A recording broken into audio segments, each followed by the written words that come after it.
chers partenaires techniques et financiers, distingués invités, en vos rangs, titres et qualités. Je voudrais commencer mon intervention par des félicitations. Des félicitations nourries à l'endroit de Monsieur le Premier ministre.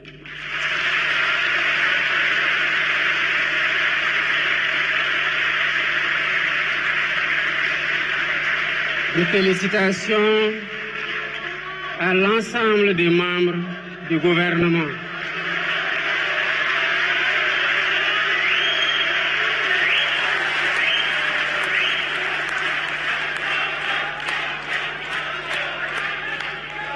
Mais des félicitations aussi à tous les collaborateurs de l'équipe gouvernementale et du président de la République qui ont contribué à l'élaboration de ce plan de redressement dont vous avez chacune et chacun l'opportunité d'en apprécier la pertinence et le réaliser. Voilà bientôt un peu plus de 15 mois que vous nous avez fait confiance. À notre arrivée, nous avons fait la situation de référence à travers un diagnostic honnête. D'abord, par un audit de l'inspection générale des finances publiques, comme nous l'impose la loi 2012-22 portant code de transparence dans les finances publiques. Nous avons par la suite remis cet audit pour certification à la Cour des comptes qui en a aggravé les résultats, comme pour témoigner de sa liberté d'action et de son indépendance. Nous ne nous sommes pas arrêtés à ça. Nous avons demandé, commandité un audit externe par un cabinet avec une signature internationale, à savoir le cabinet Forvis Mazars. Nous avons fait tout ça pour que les Sénégalais comprennent, comme nous aussi nous l'avions compris, l'envergure et la gravité de l'héritage qu'il faut balancer avec l'espoir qui a accompagné notre élection. Mais la finalité n'a jamais été de vous dire voilà où en était le pays. Parce que justement, c'est parce que ça ne marchait pas que vous avez décidé de changer d'équipe.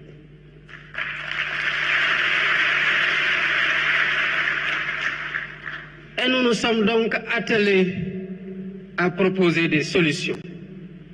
Cela a conduit en un temps record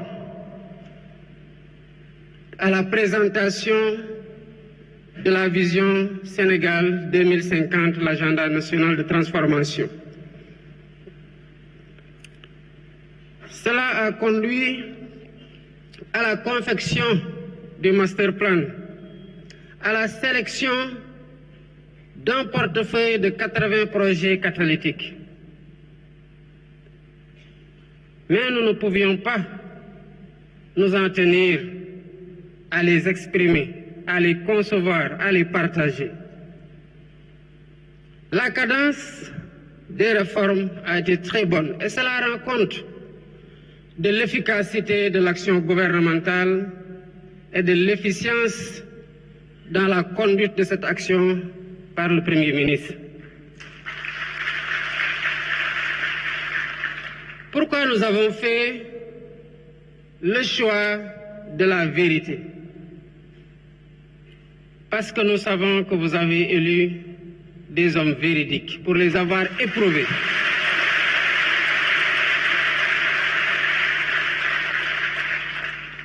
Des hommes d'honneur qui n'entendent pas changer au contact du pouvoir. Nous avons fait le choix de la vérité parce que nous avons du respect pour vous, peuple sénégalais. Nous avons fait le choix de la vérité parce que nous voulons imposer à nos interlocuteurs le respect qu'ils nous doivent en leur donnant le respect que nous leur devons. Et cela ne se fait que dans la vérité. Mais nous avons aussi fait le choix de la vérité pour corriger les anomalies et nous assurer que plus jamais cela ne puisse se reproduire.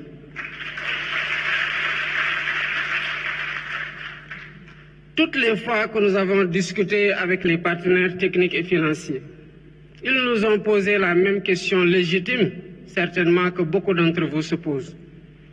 Oui, mais comment allez-vous redresser la situation? Il fallait justement un plan pour redresser la situation et c'est là toute la pertinence du plan de redressement que le Premier ministre a conçu et a présenté. Avant, quand des difficultés étaient relevées à la suite d'un diagnostic, on se contentait justement à dire que nous allons maîtriser les dépenses publiques, que nous allons faire une meilleure mobilisation des ressources domestiques, que nous allons mobiliser des financements endogènes. Oui, mais la question du FMI revient toujours. Oui, vous allez faire tout ça, mais comment? Concrètement, vous allez le faire? Évidemment, il n'y avait pas de réponse, si ce n'est dinañ ko lijjanti.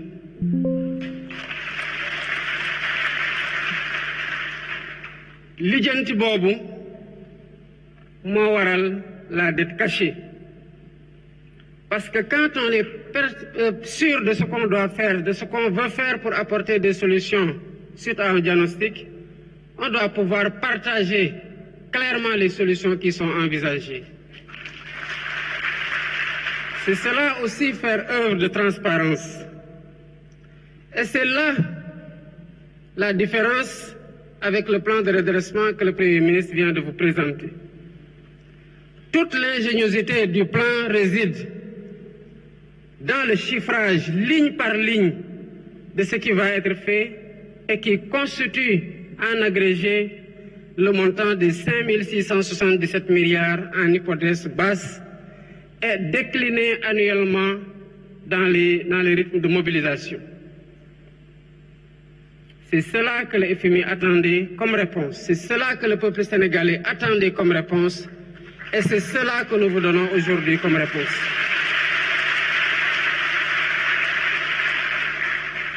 Le Premier ministre l'a dit à juste titre. Le redressement a commencé avant ma prestation de serment.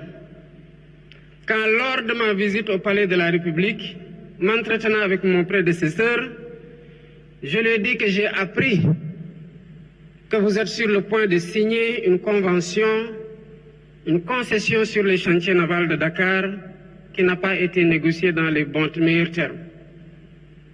Évidemment, il s'en est défendu, mais je lui ai demandé de stopper.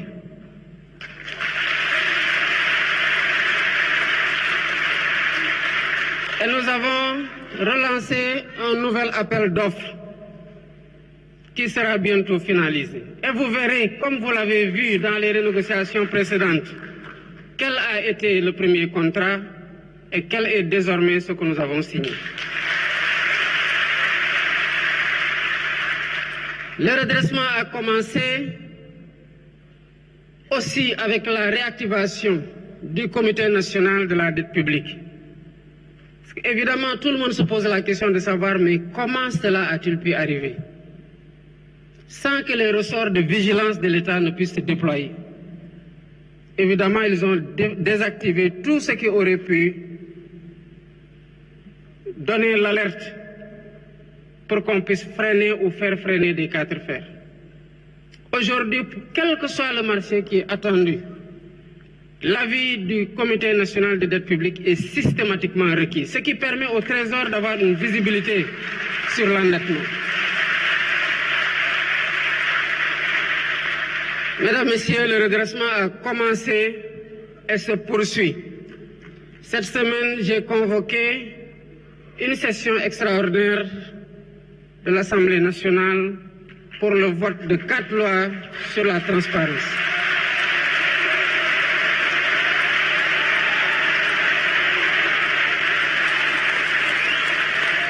Mesdames, Messieurs, je vous invite à vous approprier ces lois. Ça fait une année que nous travaillons sur ces lois pour nous assurer d'avoir le meilleur dispositif de lutte